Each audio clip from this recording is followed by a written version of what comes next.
Bonjour à toutes et à tous. Dans cette nouvelle vidéo, j'aimerais aborder la réflexion sur un conducteur parfait du monde électrique, pas sous la forme de résolution qu'on peut trouver beaucoup sur Internet, sur YouTube. Il y a beaucoup de très bonnes vidéos qui traitent ce sujet. Moi, j'aimerais plus m'intéresser à l'existence de l'onde réfléchie, pourquoi elle existe et pourquoi elle a cette structure-là qu'on donne souvent. Voilà, on donne une onde incidente, on dit bon, bah, l'onde réfléchie. Voilà, ça va être cette expression-là, mais moi je m'intéresse vraiment pourquoi, quelles sont les raisons physiques qui se cachent derrière, et c'est ça que je voudrais aborder aujourd'hui. Du coup, je vais utiliser mon tableau blanc, à défaut du papier des dernières vidéos, parce que bon, ça évitera de gâcher du papier, et puis je pense que ça sera un peu plus interactif, un peu plus facile aussi à suivre peut-être. Donc voilà, la situation que je considère. Donc à droite, ici, j'ai un conducteur parfait, donc je rappelle, un conducteur parfait, l'hypothèse, c'est d'avoir une conductivité infinie. Voilà, c'est un modèle. Donc là, j'ai un conducteur parfait, j'ai une surface de séparation, et à gauche, j'ai le vide, essentiellement.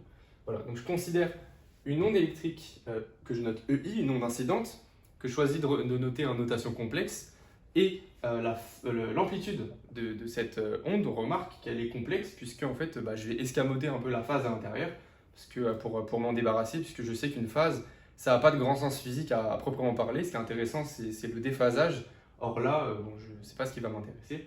Donc je choisis de cacher un peu la phase à l'intérieur. C'est pour ça que j'ai une amplitude complexe. Fois le terme propagatif, EI oméga t moins kz, selon EX. Je choisis une polarisation rectiligne selon EX. J'aurais pu prendre selon EY, enfin ça revient au même, mais voilà, j'ai choisi selon EX.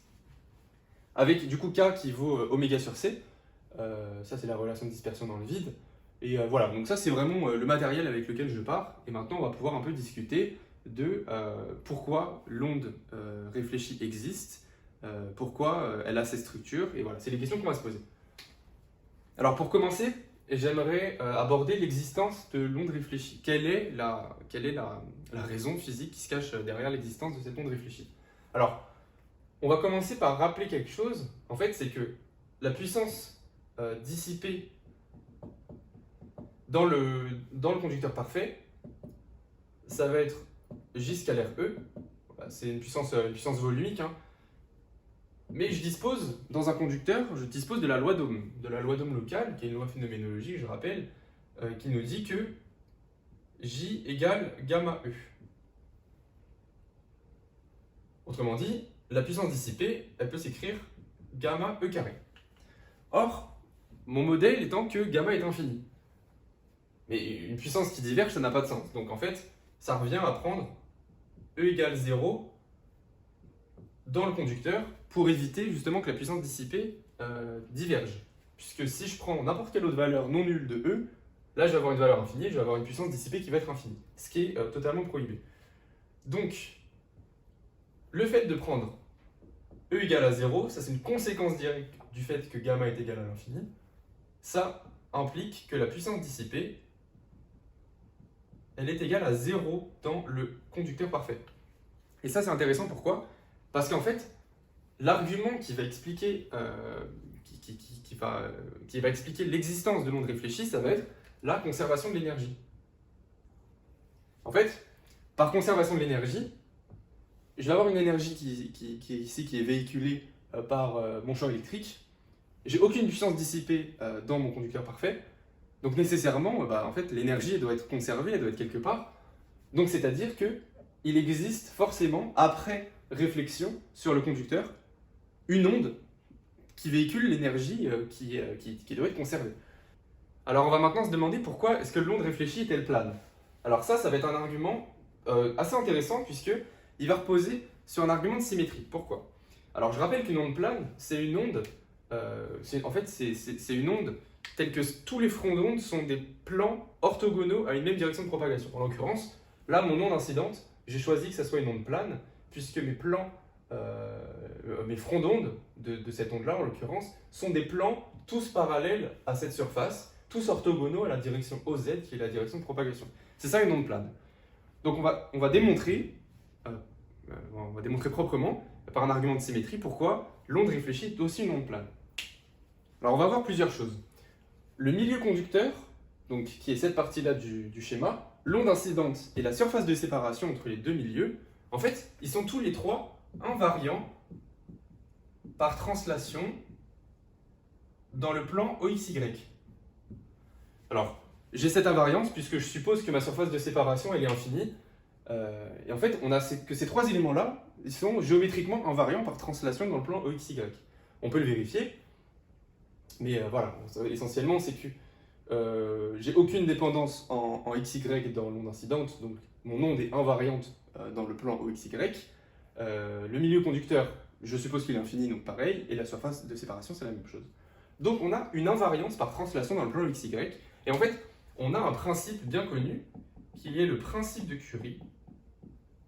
Et le principe de Curie, il nous dit que les effets ont au moins les mêmes symétries et les invariances que les causes. En l'occurrence, ces symétries et ces invariances, donc l'invariance par translation dans le plan XY, je vais les retrouver dans les conséquences de ces trois éléments. Or, quelle est la conséquence de ces trois éléments? C'est précisément l'onde réfléchie. Voilà, l'onde réfléchie, elle s'origine dans ces trois éléments. C'est vraiment ces trois éléments qui sont à l'origine de l'onde réfléchie. Si j'avais pas de milieu conducteur, pas d'onde incidente, ou alors pas de surface de séparation, je n'aurais pas d'onde réfléchie tout simplement. Donc ainsi, l'onde réfléchie est invariante par translation dans le plan OXY.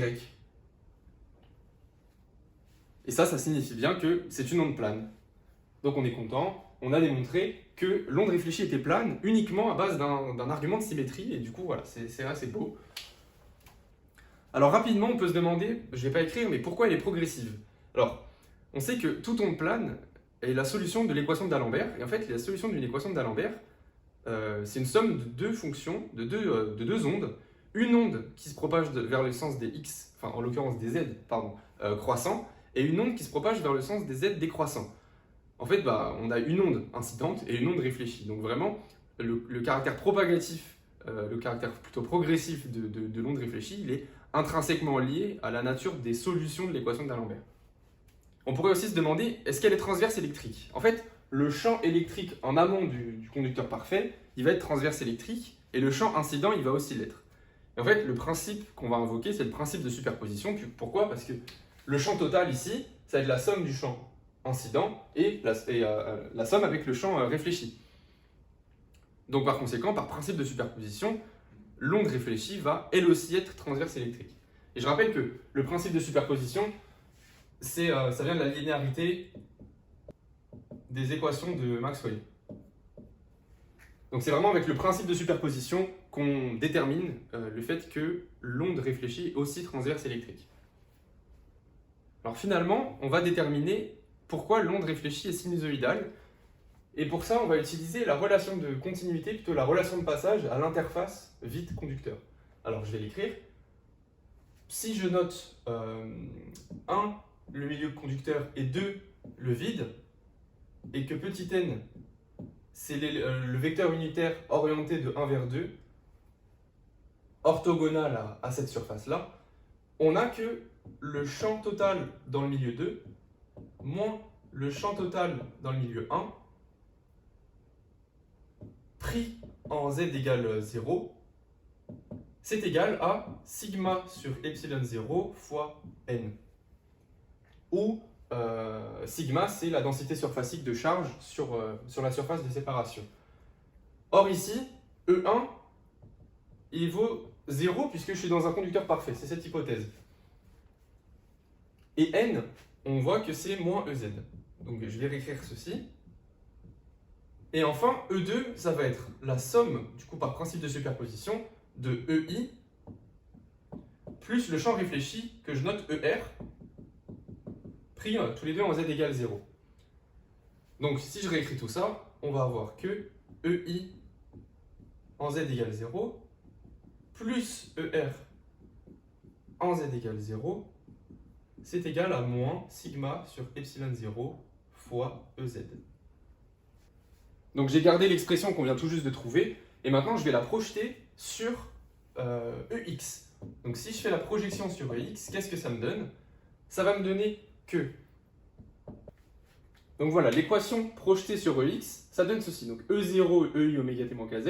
Alors, je prends Z égale 0, donc ce terme-là en fait n'existe pas.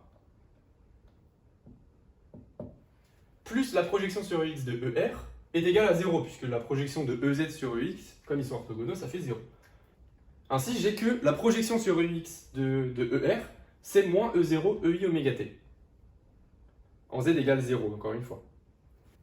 Maintenant, si je fais la projection sur EY, alors j'ai effacé, mais on se rappelle, en fait, je vais trouver que ER selon EY, ça va être 0. Pourquoi? Parce que à droite de l'égalité, on avait du EZ, donc quand je projette sur EY, ça fait 0 par orthogonalité, et EI est polarisé rectilignement selon EX. Donc, quand je fais la projection sur EY, ça fait 0. Donc, j'ai deux équations ici qui sont intéressantes, puisqu'en fait, elles me donnent les deux projections de ER sur EX et EY. On peut se demander, mais la projection sur EZ, en fait, la projection sur EZ, elle vaut 0 aussi, puisqu'on a déterminé tout à l'heure que l'onde était transverse électrique. Donc, on a une expression qui n'est pas encore la version définitive, mais on est en bonne voie, du champ réfléchi. Le champ réfléchi en Z et en T, c'est moins E0 EI oméga T plus KR Z selon EX. Alors, je rappelle, en fait, cette équation-là, elle contient tout ce qu'on a déterminé déjà. On a du coup le fait qu'elle est transverse électrique, que c'est une onde plane puisqu'elle ne dépend pas de X et Y, qu'elle est selon EX puisque c'est ce qu'on a déterminé tout à l'heure avec les différentes projections de la relation de passage. On a l'amplitude qui vaut moins E0. Ça, c'est ce qu'on a déterminé encore une fois par les relations de passage. On avait du coup moins E0 EI oméga T en Z égale 0. Mais ensuite, pour l'avoir à tout Z, il suffit que je multiplie par le terme propagatif EIKRZ, où KR, du coup, c'est le vecteur d'onde, plutôt la norme du vecteur d'onde de l'onde réfléchie. On remarque que j'ai un plus puisqu'on a déterminé le fait que l'onde réfléchie est progressive dans le sens des Z décroissants. C'est pour ça que j'ai un plus, avec du coup, pour être tout à fait rigoureux, KR positif. Maintenant, la dernière question que je me pose, c'est KR, qu'est-ce que ça vaut? On va invoquer la conservation de la vitesse de phase. Pourquoi la vitesse de phase, elle vaut oméga sur K? Si cette quantité-là se conserve, ça veut dire que KR en norme, c'est égal à la norme du vecteur d'onde de l'onde incidente. Mais ça, on sait que c'est K. Autrement dit, KR égale K. Et on a donc terminé par déterminer l'expression finale de l'onde réfléchie. Donc voilà, cette onde réfléchie, c'est celle que vous utilisez dans les exercices. Voici sa forme. Et du coup, on a déterminé pas à pas, avec des considérations de symétrie, physique ou alors de conservation, les différents éléments qui font la structure de l'onde. Et on a aussi déterminé l'existence de cette onde voilà, par un argument de conservation de l'énergie. Donc j'espère que cette vidéo vous aura plu et nous on se retrouve très vite pour une prochaine.